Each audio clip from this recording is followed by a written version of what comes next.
नमस्कार मित्रों, मैं राम नरेश सिंह आपको अपने YouTube channel study with Ram Nareshwar में स्वागत करता हूं। आप स्वस्थ रहें, सुखी रहें और जीवन में आगे बढ़ें, इन्हीं शुभकामनाओं के साथ मैं आपके बीच में उपस्थित हूं। आज एक बहुत महत्वपूर्ण टॉपिक पे आपके साथ मैं चर्चा करना चाहूँगा। आधुनिक भारत के इतिहास में ब्रिटिश गवर्नर और गवर्नर जनरल के बारे में बात करना चाहूँगा। ये एक ऐसा टॉपिक है कि जिसमें सभी प्रतियोगी परीक्षाओं में एसएससी से लेकर के TGT, PGT, higher education, PCS, IAS तक में ये सवाल जरूर आता है। सवाल भी ऐसा कि कितनी भी तैयारी करिए, कन्फ्यूजन वो कहीं ना कहीं से बना ही रहता है। आज मैं आपके बीच में इसको इस तरीके से अगर आप ध्यान से सुनेंगे और समझेंगे, बहुत थोड़ी दो सरल लाइनों में इस पर हम लोग ऐसे कुछ करेंगे कि फिर मुझे नहीं लगता कि आज के बाद ही कभी आपको भूलेगा।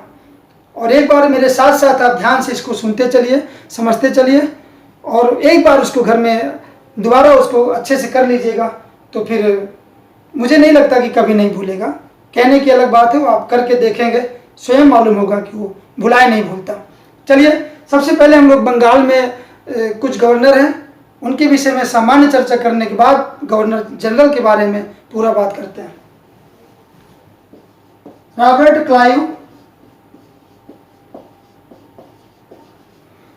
क्लाइव जो 1757 से 1760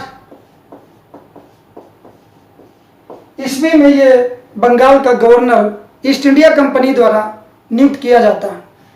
प्लासी का युद्ध 23 जून 1757 में ये प्लासी का युद्ध जीतता है बंगाल के नवाब सिराजुद्दौला से और ब्रिटिश साम्राज्य की स्थापना करता है। तो भारत में ब्रिटिश साम्राज्य का संस्थापक क्लाइव को माना जाता है। ये बंगाल का पहला गवर्नर है। दूसरा,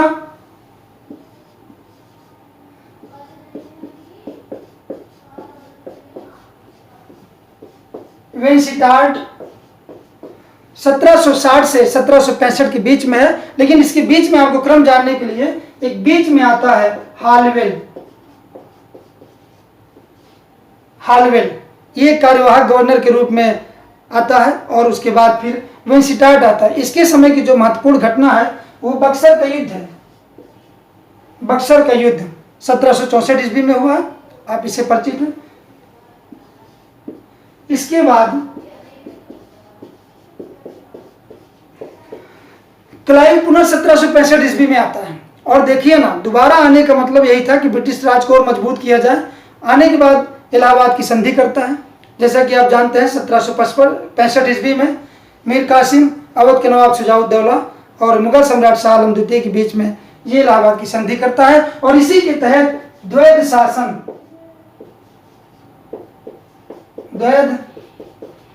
शासन की स्थापना करता है। चौथे नंबर पे वेरेलस्ट,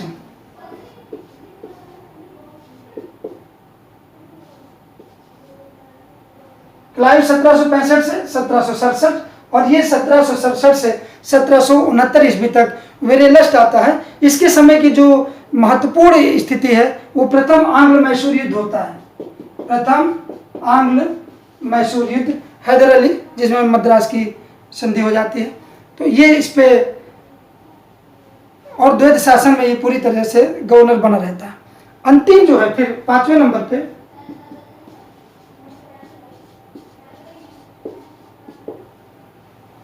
कार्टियर 1769 से 1772 तक के बंगाल का गवर्नर रहता है। इसके बाद ये अवकाश ले लेता है और फिर छठे नंबर पे जो बंगाल का गवर्नर है वो वारेन हेस्टिंगस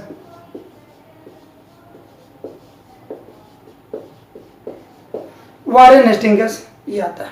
तो ये जो बंगाल के गवर्नर है ना, इस पे हमें एक सामान्य रूप से जानकारी, ये मिलाने का क्रम इसका बहुत कम आता है, लेकिन फिर भी इसको आप समझते रहिएगा कि रॉबर्ट क्लाइव जो स्थापना करता है प्लासी के युद्ध के द्वारा, ये उसके बाद हालवेल बीच में कार्यवाहक के रूप में आता है।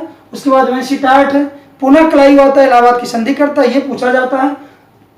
वेरेलस्ट प्रथम आंग्ल मैसूर युद्ध इसके समय में होता है और उसके बाद कार्ट ईयर 1769 से 1772।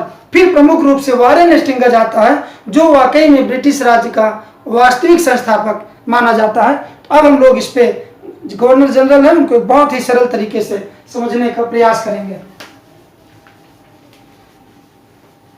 वारेन हेस्टिंग्स, जैसा कि आप जानते हैं कि जिस तरीके से दिल्ली सल्तनत की स्थापना में गुलाम वंश की स्थापना कुतुबुद्दीन ऐबक करता है, जिसको मामलक वंश के नाम से जाना जाता है, और उसकी वास्तविक संस्थापक के रूप में इल्तुतमिश को जाना जाता है। उसी तरह जिस तरह मुगल वंश की स्थापना तो बाबर करता है, लेकिन उसका वास्तविक संस्थापक अकबर को माना जाता है।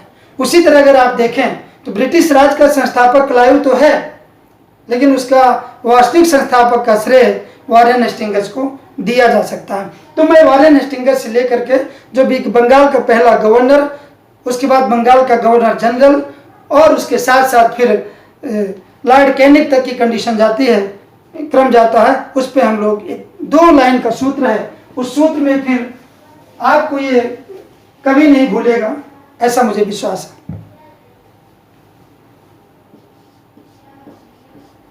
हमें आप लोग मेरे साथ साथ इस लाइन को याद भी करते रहिए, और इस लाइन को याद करने के इस तरह से देखिए कि हम अंग्रेजों को हटाना चाहते हैं, इस सारे गवर्नर जनरलों को हटाना चाहते हैं, क्योंकि इन्होंने देश पर अत्याचार किए, बहुत शोर मचाया, बहुत परेशान किया। उस रूप में आप देखिए, और मेरे साथ 2 लाइन मैं लिखता चलता हूँ, आप सुनते जाइए, उसको समझते जाइए, और ये अभी का अभी आपको याद हो जाएगा। ध्यान से करेंगे, और लाइन भी ऐसी है कि अपने आप से जोड़ेंगे तो फिर वो भूलेगी भी नहीं, क्योंकि हम उसको मन से ले रहे हैं। हमें कानों में शोर देने वालों, हमें कानों में शोर देने वालों मिंटो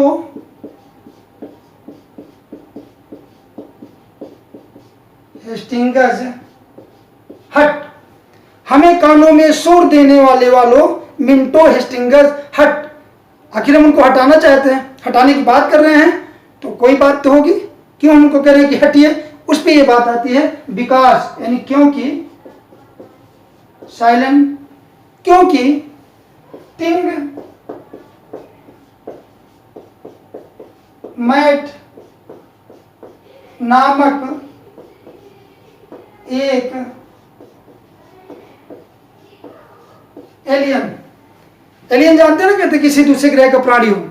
एक एलियन, उसका नाम टिंगमैट था, और वो हार्ड हाउस का रहने वाला था, वहां का राजा बन जाता है। बिकॉज टिंगमैट नामक एक एलियन हार्ड हाउस का किंग बन गया है। एक एलियन हार्ड हाउस का किंग बन गया। इस सूत्र में हम सभी गवर्नर जनरलों को एक एक करके रखेंगे, उनसे संबंधित जो महत्वपूर्ण बातें हैं उनको भी साथ में ले चलने का प्रयास करेंगे। जितनी भी महत्वपूर्ण लाइनें हैं, इसके एक एक तथ्य जो होंगे वो किसी न किसी कंपटीशन में आए हुए हैं और हमेशा रिपीट करते रहते हैं, इसलिए एक एक करके ध्यान से सुनिएगा, क्रोनोलॉजी क्लियर हो जाएगी, साथ साथ उनसे जितने महत्वपूर्ण, जितने इंपॉर्टेंट तथ्य हैं वो सब कुछ क्लियर होते चलेंगे। तो नंबर 1,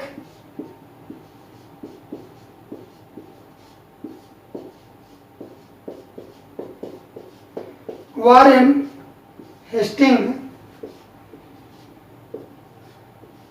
1772 से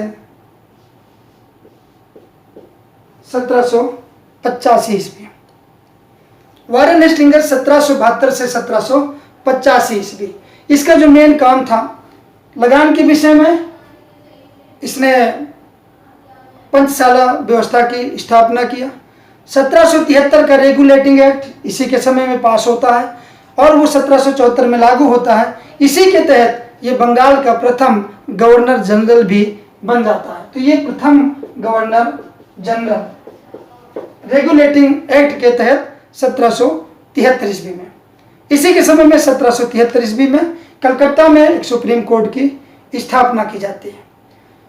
आंग्ल मैसूर द्वितीय युद्ध भी वॉरेन हेस्टिंग्स के समय में ही आता है। वॉरेन हेस्टिंग्स का जो बहुत बुरा काम रहा, इसने साम्राज्य विस्तार के लिए जो भी चाहा, जितना भी चाहा, कितना भी गलत काम इसको करना पड़ा हो, इसने सब किया। चाहे अवध के बेगमों के साथ उसका अत्याचार करना रहा हो, या बनारस के राजा चेत सिंह के साथ उसका दुर्व्यवहार रहा हो, और साथ ही साथ जो सबसे इसका एक बुरा काम था, वो नंद कुमार को जालसाजी के आरोप में, इसके मित्र थे इम्पे, जो कलकत्ता न्यायालय के न्यायाधीश थे, मुख्य न्यायाधीश थे, उनके द्वारा फांसी नंद कुमार को दे दी जाती है। बहुत ही निंदनीय और घृणित कार्य था। बाद में हालांकि इसके आर्थिक जो अत्याचार थे उसके तहत इसके ऊपर महाभियोग भी लगाया जाता है इंग्लैंड में, लेकिन बाद में वो उससे बरी कर दिया जाता है, उसकी सेवाओं को देखते हुए बरी कर दिया जाता है। एक महत्वपूर्ण कार्य और करता है कि इसने बंगाल में जो द्वैध शासन क्लाइव ने स्थापित किया था उसको ये समाप्त कर देता है। अब इसके बाद हमें वॉरेन हेस्टिंग्स, हमें मैकफर्सन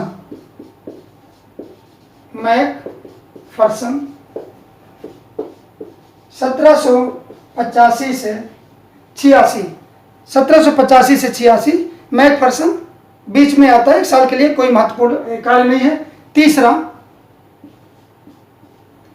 हमें कानों में कार्नवालिस,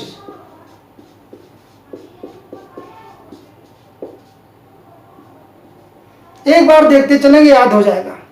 कार्नवालिस, जैसा कि आप जानते हैं, इसका सबसे महत्वपूर्ण कार्य बंगाल में स्थायी बंदोबस्त, भूमि की व्यवस्था से संबंधित स्थायी बंदोबस्त, तृतीय आंग्ल मैसूर युद्ध पिंडा इसी के समय में होता है, और इसने एक तरह से न्याय व्यवस्था का वास्तविक जन्मदाता कार्नवालिस को माना जाता है।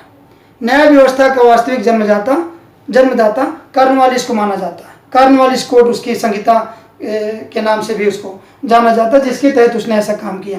और हाँ, एक महत्वपूर्ण क्वेश्चन ये बनता है कि जितने भी गवर्नर जनरल हुए हैं उसमें एकमात्र ये गवर्नर जनरल है जिसकी समाधि उत्तर प्रदेश के गाजीपुर जिले में स्थित है, गाजीपुर में स्थित है। कार्नवालिस, हमें कानों में शोर। चौथा है जॉन शोर,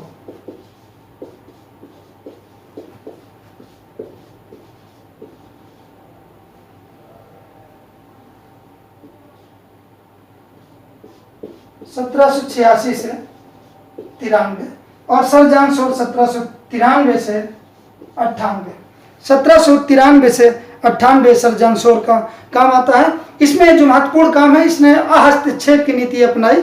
भारतीय जो रियासत छोटे छोटे राज्य थे उनके प्रति इसने हस्तक्षेप न करने की नीति अपनाई। और दूसरी जो महत्वपूर्ण बात होती है, रोहिला का युद्ध इसी के समय में होता है। द्वितीय रोहिला युद्ध सर जॉन शोर के समय में होता है।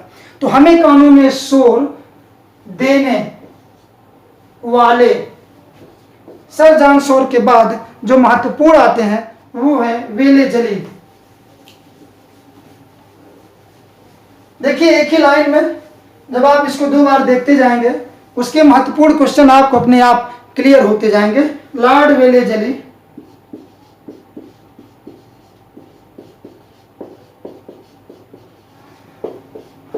(1798 से 1805 ईस्वी), 1798 से 1805 ईस्वी। ये साम्राज्य निर्माता के रूप में जाना जाता है ब्रिटिश साम्राज्य में, साम्राज्य निर्माता, क्योंकि साम्राज्य विस्तार करने के लिए वेले जली ने बहुत काम किया। चतुर्थ मैसूर युद्ध भी इसी के समय होता है, जिसमें टीपू सुल्तान वीरगति को प्राप्त होता है। ये तथ्य आप जानते चलिए, साथ साथ जानते चलेंगे, पूरी लाइन क्लियर हो जाएगी, क्रोनोलॉजी क्लियर हो जाएगी, उसके साथ ही महत्वपूर्ण तथ्य जानते रहेंगे तो आपका क्वेश्चन भी गलत नहीं होगा, आपका कॉन्फिडेंस भी इससे बहुत ज़्यादा बढ़ेगा। तो वेले जली की जो सबसे प्रमुख नीति थी जिसके तहत इसने साम्राज्य का विस्तार किया वो सहायक संधि थी। सहायक संधि, और सहायक संधि को स्वीकार करने वाला जो पहला वो था वो हैदराबाद का निजाम था। तो हमें कानों में शोर देने वाले वालों, इसी वाले वालों के बीच में कार्नवालिस के एक बार ये पुनः 1805 ईस्वी में आता है। कार्नवालिस 1805 ईस्वी में पुनः आता है और उसके बाद फिर वालो, जॉर्ज वार्लो, जॉर्ज वार्लो 1805 से 1807 ईस्वी, जॉन वार्लो। इसमें जो मेन घटना होती है बेल्लोर का विद्रोह, बेल्लोर का विद्रोह, जॉर्ज वार्लो के समय सिपाही विद्रोह होता है बेल्लोर का। उसके बाद देने वाले वालों मिंटो, लॉर्ड मिंटो,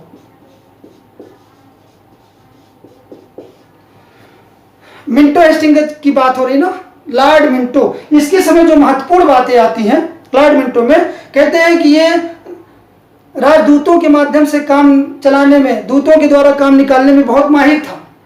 और देखिए ना, कई बार ये सवाल आता है कि इसने ईरान में किसको भेजा था, या लॉर्ड मिंटो द्वारा मेलकम किस देश में गए हुए थे। तो मेलकम को इन्होंने ईरान भेजा था, एल्फिंस्टन को अफगानिस्तान भेजा था और मेटकाब को पंजाब भेजा था। पंजाब मिंटो 1807 से 1813 और 1809 में जो अमृतसर की संधि होती है इसी मेटकाप और रणजीत सिंह के मध्य में होती है। आगे चल के मेटकाप गवर्नर जनरल भी बनता है।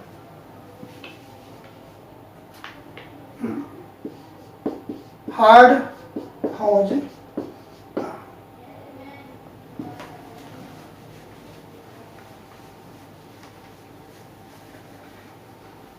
कहां तक हम लोग आ गए? मिंटो। हेस्टिंगस की बात आ रही है, लॉर्ड हेस्टिंगस।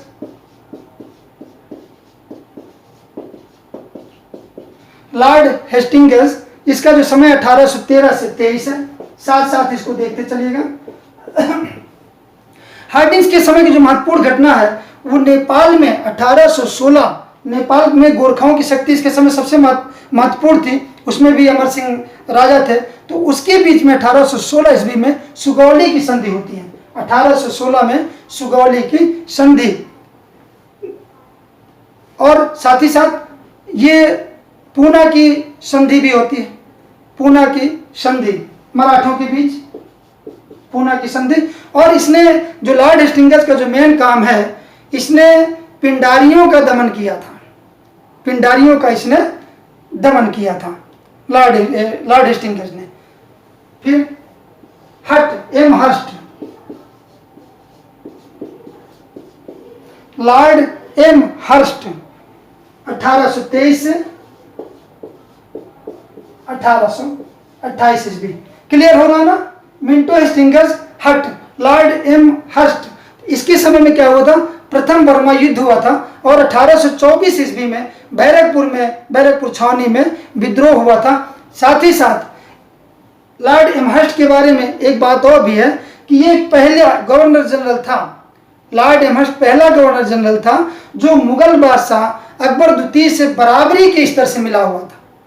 मतलब ये नहीं था कि उसको भेंट देता, उपहार ले जाते और ये होता कि हम आपके साम्राज्य में आए हुए हैं। तो बराबरी के स्तर से पहली बार पहला गवर्नर जनरल लॉर्ड एमहर्स्ट था जो इससे बराबरी से मिला था। उसके बाद अब हटाना है, इन्हीं को तो हटाना था। क्यों हटाए उस लाइन पे? क्योंकि टिंग मैट William Bentinck,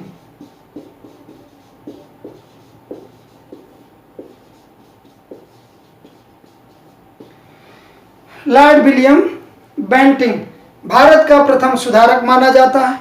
Lord William Bentinck के सुधारों के कारण उसका कहना ही था कि ब्रिटिश साम्राज्य की स्थापना लोगों के कल्याण के लिए, भारत के कल्याण के लिए होना चाहिए।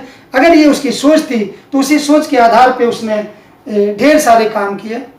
सती प्रथा का अंत, ठगी प्रथा का अंत, साथ ही साथ एक नवीन पद कमिश्नर आयुक्त पद का इसने सृजन किया। और 1833 में एक एक्ट के द्वारा बंगाल के गवर्नर पद को समाप्त कर दिया जाता है और ये गवर्नर जनरल पद समाप्त कर दिया जाता है और इसे पूरे भारत का governor general Lord William Bentinck को पूरे भारत का गवर्नर जनरल मान लिया जाता है। तो टिंग विलियम बेंटिंक। इसके बाद हम लोग देखते हैं कि टिंगमैट नामक मैटकाफ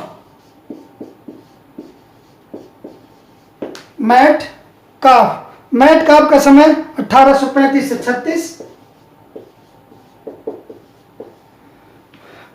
ये समाचार पत्रों का मुक्तिदाता। समाचार पत्रों से जितने भी प्रतिबंध इन्होंने लगाया था ब्रिटिश हुकूमत ने, उसको सबको हटा देता है, इसलिए मैटकाफ को समाचार पत्रों का मुक्तिदाता के नाम से जाना जाता है। उसके बाद नामक एक ऑकलैंड 1836 से 1842 ईस्वी। ऑकलैंड के समय की जो महत्वपूर्ण घटना है वो है प्रथम अफगान युद्ध। और दूसरी जो महत्वपूर्ण बात है, ऑकलैंड के समय में जो अफगान शासक शेर शाह सूरी मार्ग बनाया था, उसका नाम बदल करके ऑकलैंड के समय में जीटी रोड कर दिया जाता है। ग्रांड ट्रंक रोड उसका नाम कर दिया जाता है। समझ में आ रहा है? टिंगमैट नामक एक ऑकलैंड एलनबरो 1842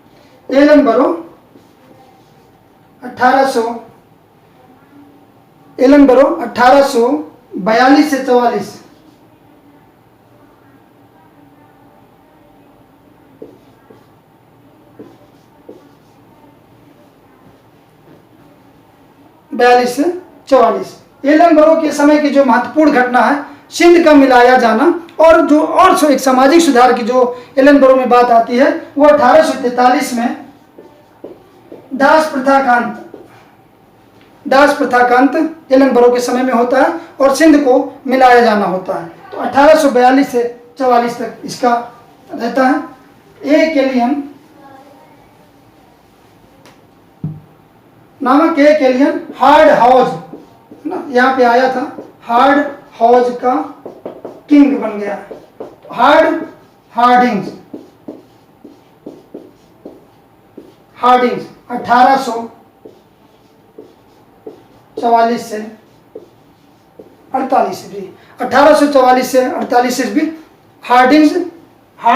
हार्डिंग्स इसके समय में प्रथम सिख युद्ध होता है, प्रथम सिख युद्ध। और उसके बाद hard how's means Dalhousie.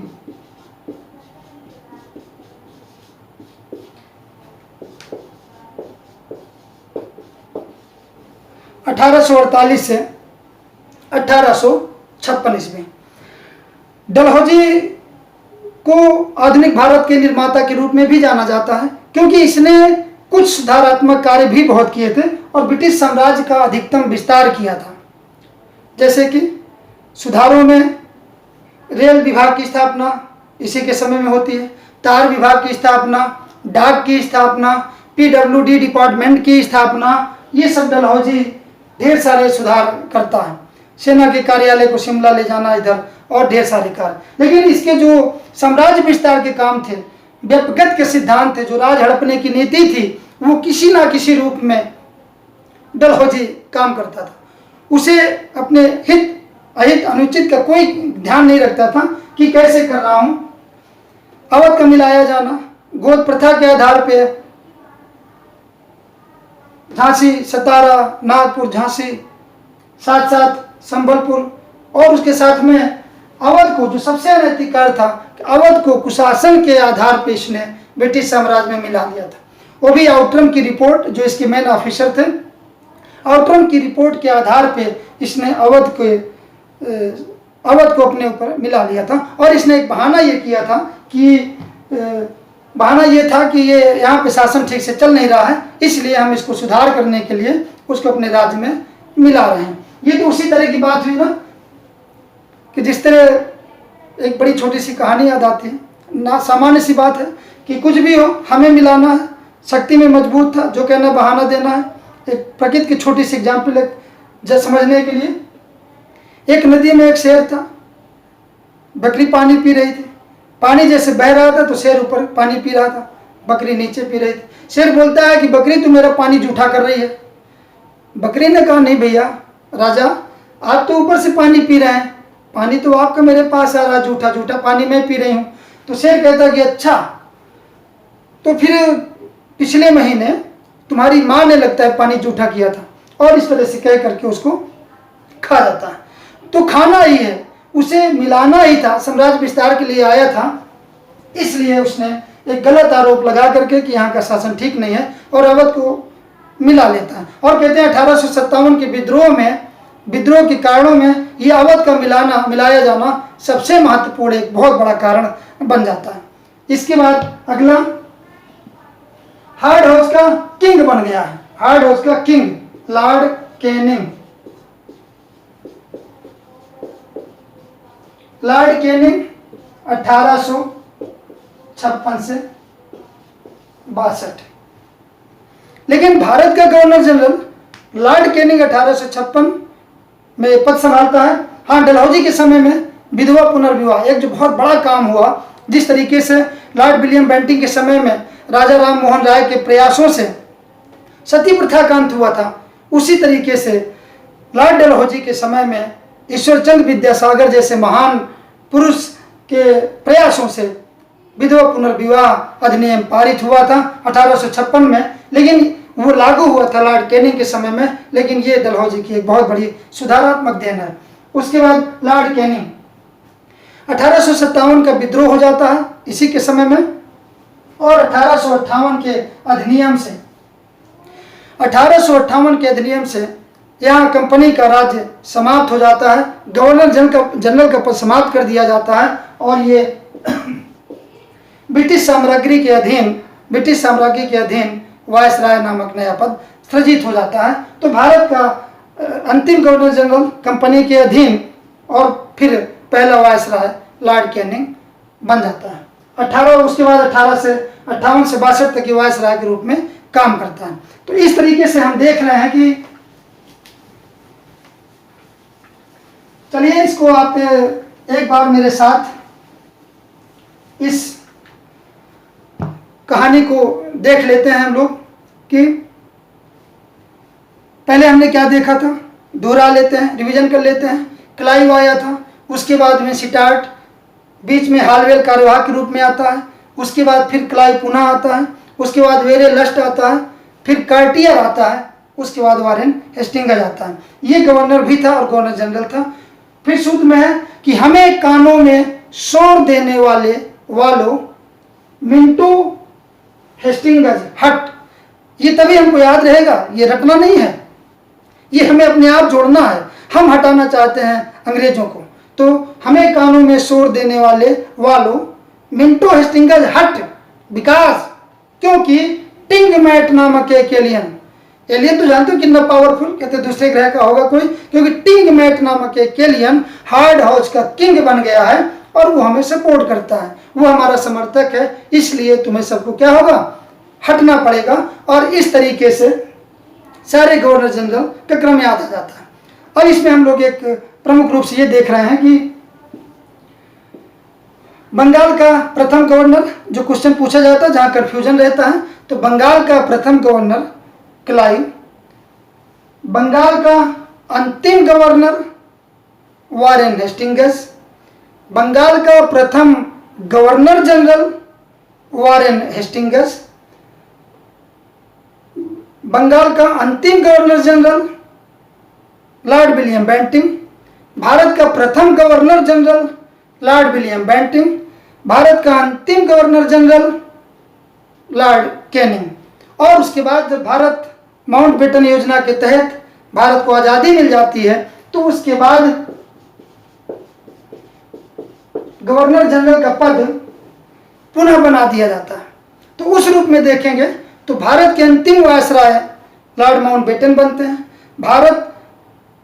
British Bharat के प्रथम गवर्नर जनरल उस समय अंतिम गवर्नर जनरल लॉर्ड माउंटबेटन, स्वतंत्र भारत के प्रथम गवर्नर जनरल लॉर्ड माउंटबेटन, प्रथम भारतीय गवर्नर जनरल राजगोपालाचारी, और स्वतंत्र भारत के अंतिम गवर्नर जनरल राजगोपालाचारी। तो इतने जो कंफ्यूजन वाले क्वेश्चन हैं वो सब आपको याद करना है। इसमें एक बार आप सोचिए, एक बार ढंग से ध्यान कर लीजिए, एक बार उस कहानी को लीजिए और अपने ऊपर आप लेके देखेंगे ना, तो ये सारी महत्वपूर्ण कंडीशन, सारी महत्वपूर्ण बातें आपके सामने अपने आप आ जाएंगी। और एक बार याद करेंगे, 2 बार याद करेंगे, इससे ज़्यादा फिर आपको ज़रूरत नहीं पड़ेगी, क्योंकि आप तो भगा रहे हैं ना, अंग्रेजों को भगा कौन रहा है? आप ही तो भगा रहे हैं। और जो काम आप ही कर रहे हैं, एक विजेता के रूप में कर रहे हैं, तो फिर कैसे आपको भूलेगा? याद करके देखिए, पूरा कार्यक्रम आपको याद हो जाएगा, उसके सन याद हो जाएंगे, और यहाँ तक कि सभी गवर्नर जनरलों में जो महत्वपूर्ण बातें हैं वो भी आपको एक के बाद एक उसी क्रम में आती चली जाएंगी, और आपके एग्जाम में मुझे नहीं लगता कि कोई भी सवाल गलत होगा। इसी के साथ अगर आपको मेरा वीडियो अच्छा लगा हो तो आप मेरे चैनल को सब्सक्राइब कर दीजिए, लाइक शेयर ज़रूर कर दीजिएगा। Thanks for watching study with Ram Naresh sir.